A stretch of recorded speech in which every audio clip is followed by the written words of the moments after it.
we're going to be having nightmares about Ayoub Al-Kabi for years and Yeah. years. And I've sort of investigated his career path, and this sums up the Europa Conference League in like the best way.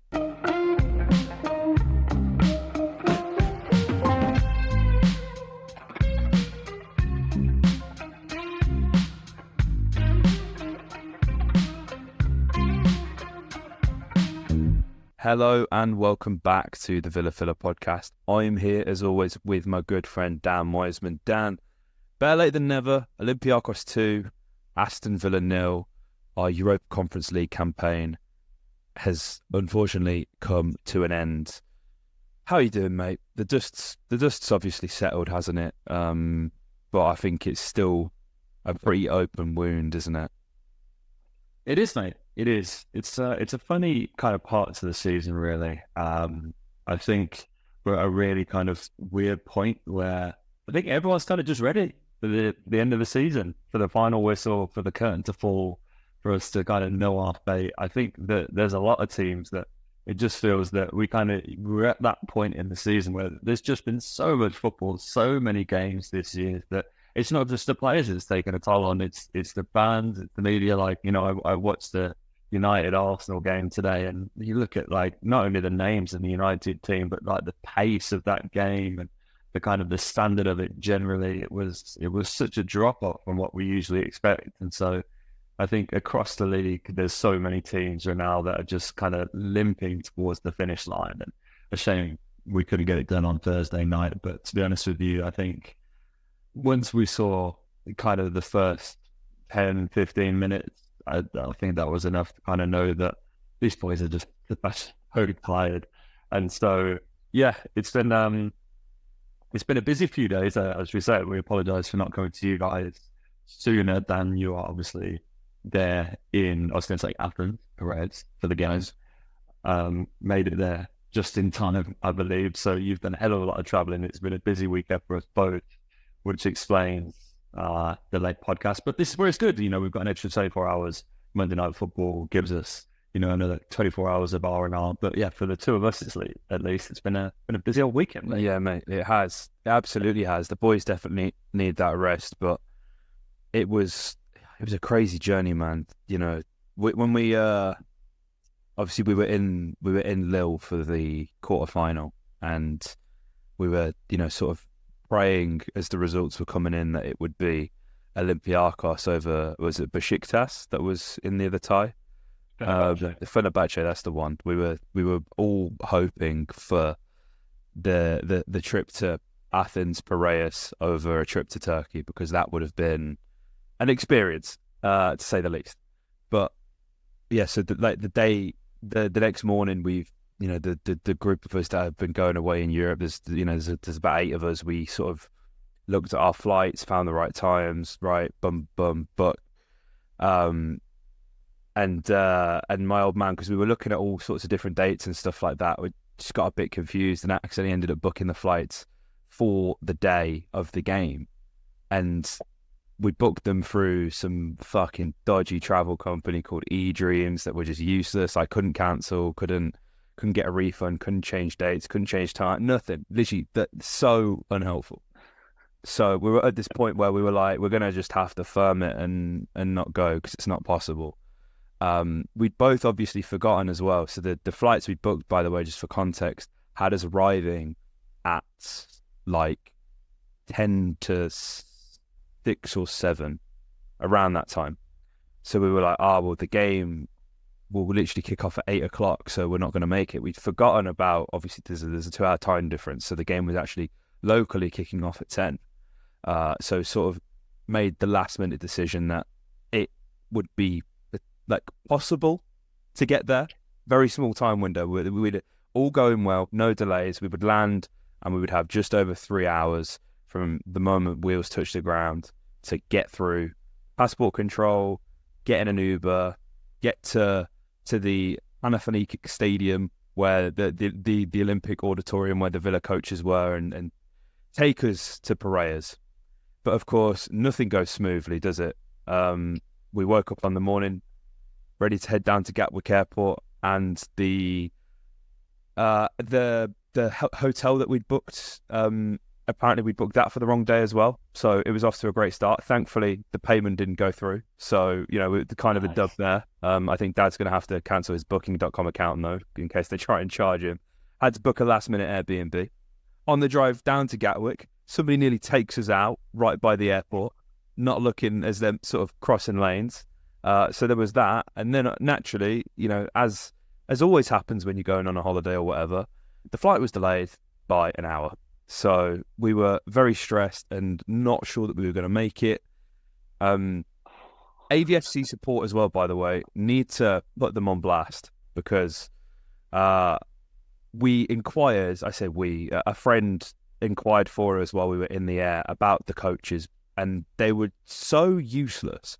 They were so intentionally vague, because the messaging from the club and from everyone throughout was, you have to get on these coaches. Piraeus is dangerous. Don't go to Piraeus on the match day. Do not stay in Piraeus at all, which is initially where we booked our first place, which we'd cancelled, and that was the whole other thing. So we're like, right, abiding by the laws of which Villa have stated, but we're paranoid now because we're going to be an hour late, and if these coaches that we have to get on aren't there, then we're not going to make it to the game, or so we think. And AVFC support were just fucking useless. Like, honestly, they were like, our friend was like, people are arriving late. They need to know when the last bus leaves. And they were like, the buses leave from 6 p.m. And it's like, okay, you've told us that 3 times. Like, how often will they be running? Will they be coming back? When do they stop running? The buses run from 6 p.m. Arrive at the Panathinaikos Stadium for 6 p.m. And he ended up like snapping at them and being like, are you like intentionally like being difficult with me here? Like, couldn't get a solid answer out of them. Thankfully managed to connect with the new Villa West Midlands police spotter, who sort of unofficially told us that an Uber in neutral colours, we will be fine. So it was like a bloody movie getting there, man. But we managed to get into the ground 20 minutes before kickoff, and then 10 minutes in, El Kabi, to be honest, put to bed all the stress, all of the, we were so worried about getting there. And the goal, honestly, the first goal goes in, and I'm like, there's no point in even worrying now, because we're out of this tie. It was just like that. I mean, I don't know how you felt, mate, but at that point, it was a massive mountain to climb, wasn't it? 10 minutes in, 1-0 down. It just felt like it was never going to happen. Yeah, I mean, I suppose at least the kind of day you had meant that you probably didn't have too much time to sit there and actually think about the game itself, I guess. Yeah. Which may, in some kind of twisted way, been beneficial. But yeah, I mean, we knew realistically we would have had to get the clean sheet. I think, the goal coming so early on was kind of by the by. We'd have conceded at any point, really. I know we would have been out. I am a little bit disappointed that we didn't at least get the ball in the back of the net once, but I really don't want to bring it back to this and kind of dumb it all down to this, but nothing was going our way. Nothing was going away. Just every kind of shot that got deflected either ended up straight in the keeper's arms or just past the post, and every pass had an Olympiacos toe on the end of it, just took it away from an advancing player. Every ball forward was a yard behind the man making a run onto it. It was excruciating to watch, really. And the performance wasn't great, but we actually, the two ties combined, we lead on XG quite considerably over the 180 minutes, which shows that the openings were there. I do think that there was an element of we were just unlucky in this game, and you can kind of take that right way back to the first tie, in that, there's the penalty on Douglas Luiz, and then the one, he misses one later on in the game.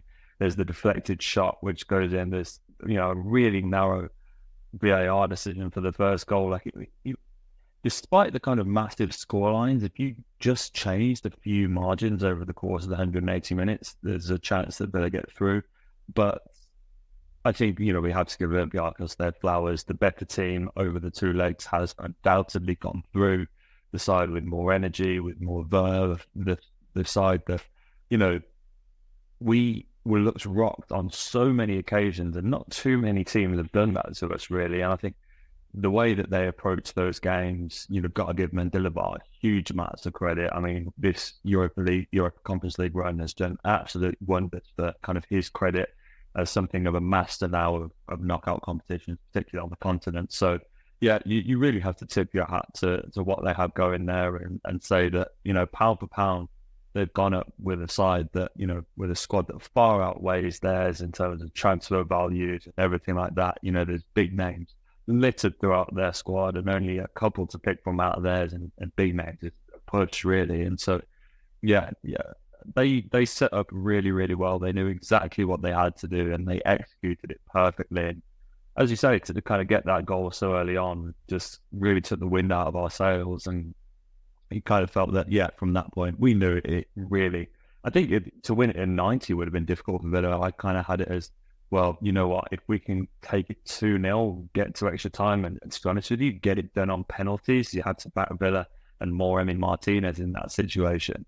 And so, it's disappointing, but I think everybody kind of knew after the first leg that it was such a mountain to climb, not because of the manner of our performance, but just how tired we looked. Yeah, the better team won over the 2 legs. It has to be said. Olympiacos deserve all the credit. We're going to be having nightmares about Ayoub Al-Kabi for years and years. Yes. And I've sort of investigated his career path, and this sums up the Europa Conference League in like the best way, and just this game, right? So Moroccan striker, wouldn't hold a grudge against you guys if you hadn't heard of Al-Kabi before the Europa Conference League games against Olympiacos, even from the group stages, although he scored 10 and 8 in this competition since dropping down. Absolutely remarkable. Started his career in Casablanca in Morocco, Racing Club de Casablanca. He is a Casablancan, born and bred. And then, his career took him to RS Berkane, another club also in Morocco. After that, where does he go? China. HBFC. As you do. As you do. You go from Morocco to China. Enjoyed a loan spell to Riyadh AC, I believe. Are they in Morocco? They might well be. So we're sort of back over, where he came from. Signs for them permanently. Then, naturally as you do, you find yourself in Turkey. Hatayspor. He's there. He's not really scored. I mean, 26 goals in 53 appearances is pretty respectable, to be fair. And he's earned himself a move to Al Sadd. He's come from the Qatari League and signed for Olympiacos. I think it was in the summer. And he's been a revelation. 17 goals, 29 games for Olympiacos this season. Of course, this journeyman scores against Aston Villa in the Europa Conference League. And it's, for the potential Olympiacos fans that are listening, nothing but love, nothing but respect. But if there were ever to be a time or a team for a journeyman striker to sort of make their name and then fade away into the shadows against, it's always going to be against Aston Villa. Does the name Wagner Love ring any bells, Dan? It's giving the same energy. It's giving CSKA Moscow tearing us apart in the old UEFA Cup.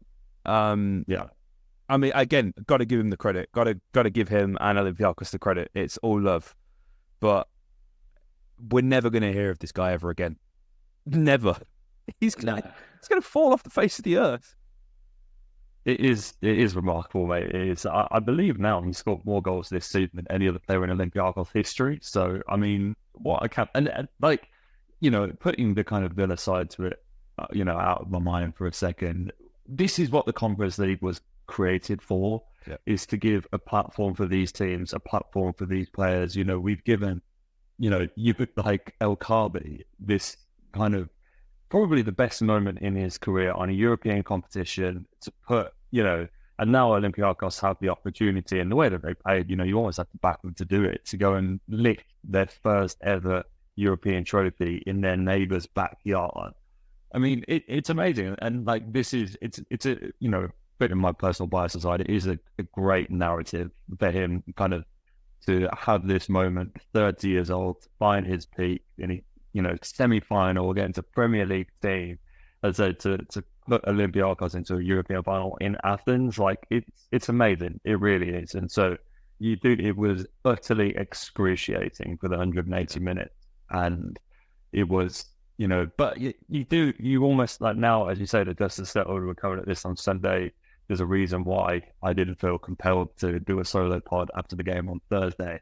But yeah, I mean, this is what the Conference League is all about. This is what it's, with all due respect, I think there is a worry that this club could perennially see Premier League sides in the latter stages of this competition, often winning it, to be honest with you. And that's not really what this is about. Like, no, Olympiacos, Fiorentina, you look at the semi-final, Club Brugge, there's those kind of teams are what this competition is truly for. And so, yeah, I mean, if you look at the previous runners, Roma, West Ham, I don't think that's who this has been created for. But I think if someone like Olympiacos goes and wins it this year, I think that is in the true spirit of the Conference League. Absolutely, mate. Absolutely. And it was pointed out to me, obviously, Evangelos Marinakis owns Olympiacos, Nottingham Forest owner, obviously massively been in the news in regards to financial fair play, and we know how many players they've signed. It was ridiculous. In the summer, Olympiacos signed 16 players. 6 of them no longer play for the club. They've been loaned out, or they've been sort of tossed aside to the Resis, don't play. They've signed another 8 players in January. So they've had a churn of around like 22, 23 players net, right? Familiar, Marinakis? Familiar? Like, it's straight out of his playbook. And yeah, I think although, you can argue that the quality may not be as good, and that it's all sort of arbitrary because they've beaten us, of course, but we signed Morgan Rogers in January, and I mean, did we sign anyone else? Can't even remember. No, I don't think so. We obviously had a few players leave.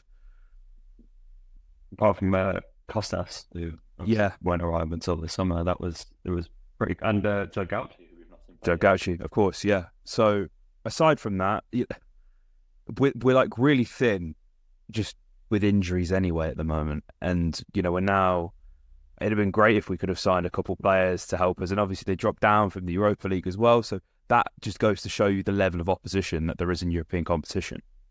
But yeah, I just thought it'd be important to point that out, just for a bit of perspective, in case there was still some people that were like pretty, like we should have beaten these guys. But if I'm being honest, I don't think there is. I think the reaction on the whole has generally been pretty. I think people have understood that we're in a really tough place, and I think nothing epitomised the night more than Tim Irugbunham. And I'm not digging him out at all, but warms up. Unai Emery could see, calm down, like make sure you stay calm for a good 2 minutes on the sideline. He was just calming him down right before he came on. Comes on, first pass, straight out for a throw-in. That just sums the night up, doesn't it? That it perfectly epitomises how it went for us. All I can, really say and think is that nights like this will make it even sweeter when we do go on and win a silverware or make a final, or whatever it may be. It's part of the process, and I think we are. We've said, how many times have we said on the podcast, bro? We're way ahead of schedule. Like, this has been amazing, 100%. And I think if we are being frank, this probably was or is the best chance we will have had of winning silverware in God knows how long.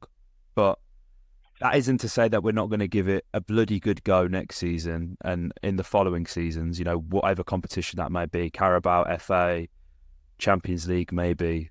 But it's a good experience to have, and it'll, again, as I said, it'll just make it that much sweeter when we hopefully go and lift the trophy one day.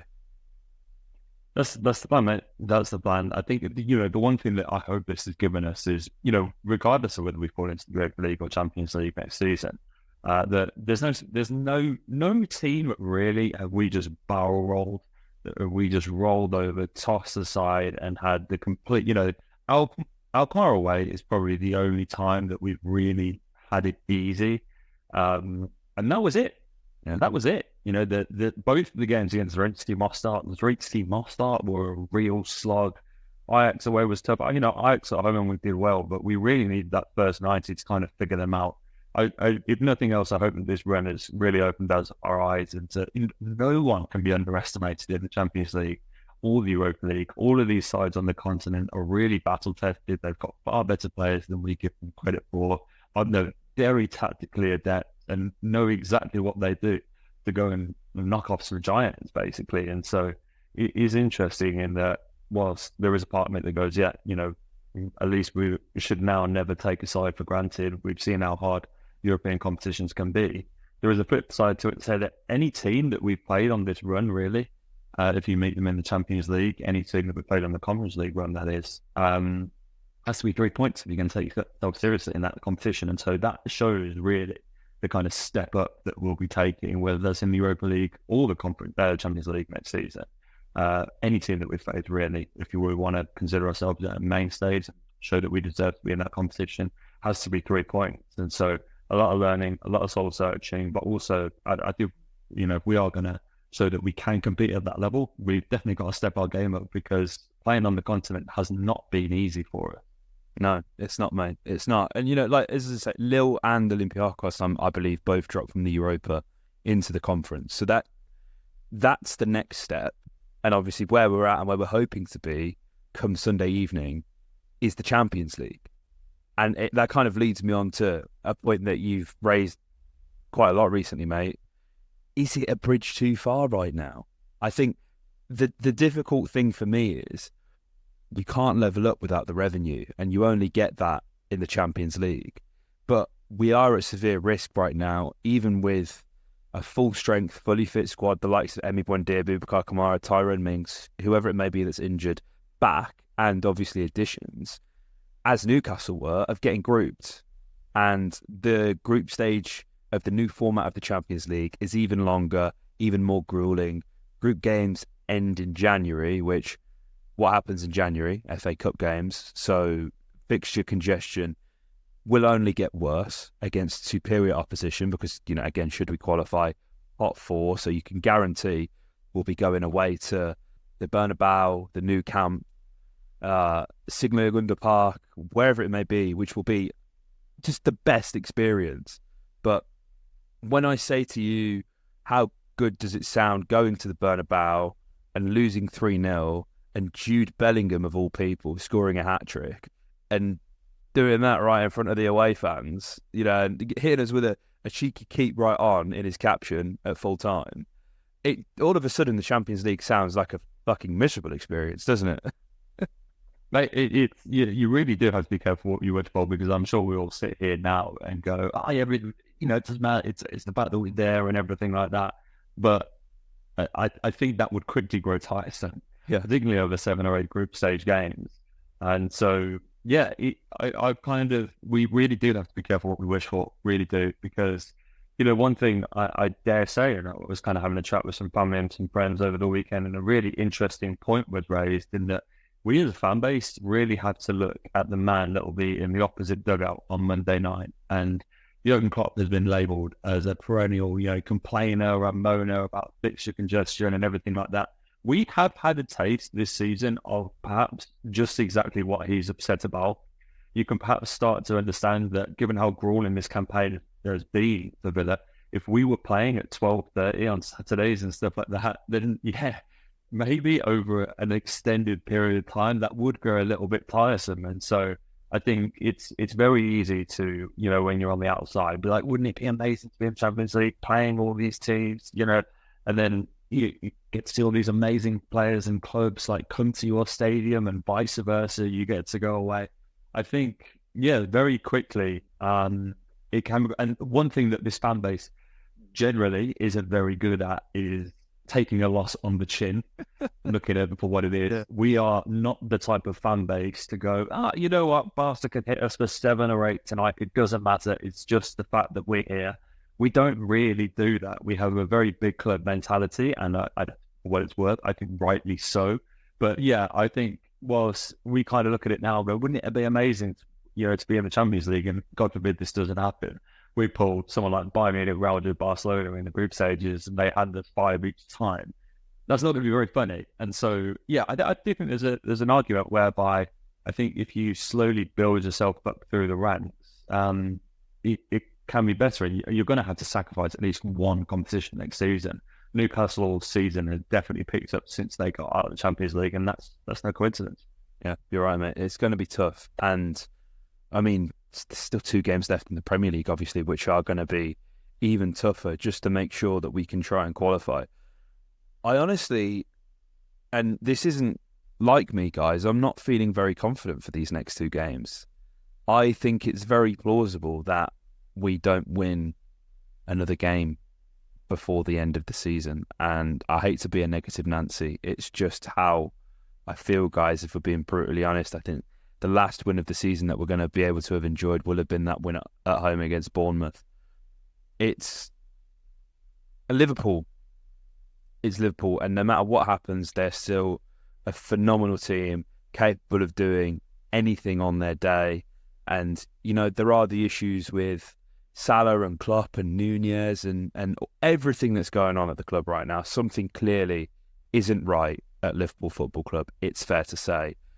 Jurgen Klopp's not going to want to bow out with another 2 defeats, is he? You know, final away game, obviously a massive one for them.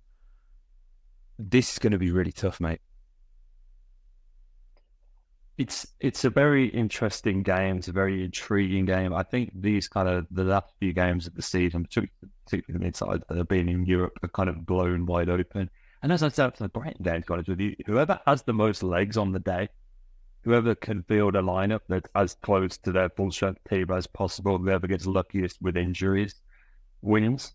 I do genuinely believe that. I think I'm actually more confident of a result, be that a draw of this game, than I am Palace away on the final day of the season. I think Palace are one of, if not the only team right now that is taking positive steps at this stage of the season. It feels like generally, barring, okay, maybe the 2 sides going for the title, that almost everybody's level is slowly starting to drip off. And there are, you know, just Chelsea's and caveats to that rule, but generally the standard of the league is falling off a cliff, and Palace have been kind of they've bucked that trend massively. And I think Liverpool have kind of suffered the same fate that we have in that regard, and that their form has petered off. But yeah, I mean, this isn't a fixture that we traditionally do very well in. Jurgen Klopp's final away day on paper couldn't come at a better stadium. They've won more Premier League games at Villa Park than they have at any other ground on the road, that is. We've won just one of our last 10 games against Liverpool. The last time we beat them was the 7-2 in lockdown, sorry. So, yeah, I mean, it's not a side that we fare very well against. However, I do think that, you know, one final time at Villa Park, if you get a point, it could genuinely be massive. But as I say, I do think that there's more for us in this game potentially than there is Palace away on the last day of the season.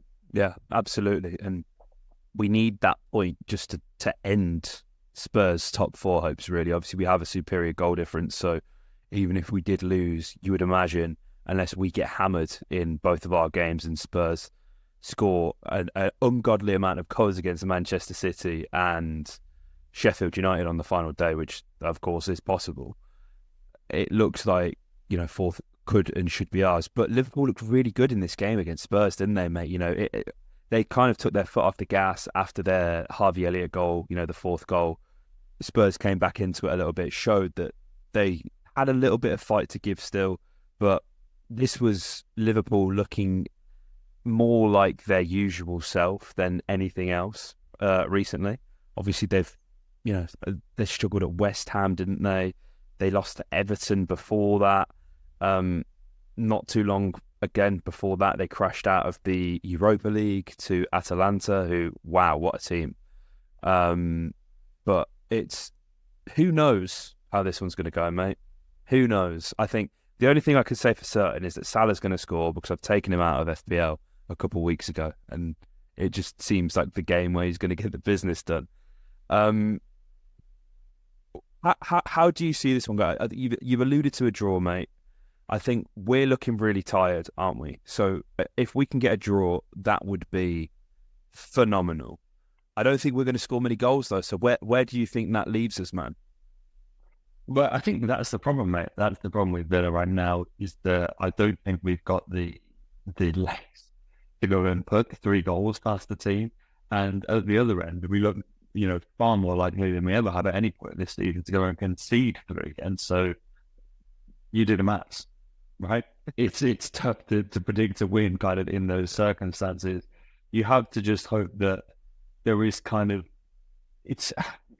I feel that we're hoping for just one final push, but I think if it didn't come on Thursday night, then do you know what I'm trying to say? Like, I think that was the kind of, if we've got 190 where we just give it everything this season, I think Olympiacos away probably would have been that, and we just fizzled out. It was just the kind of dying flame from minute 1, and so it's difficult to predict this for the Villa. I do think, thankfully, I think we'll be okay. It's impossible to talk about this game without the context of Spurs Man City, which happened 24 hours later, Tuesday at 8 o'clock.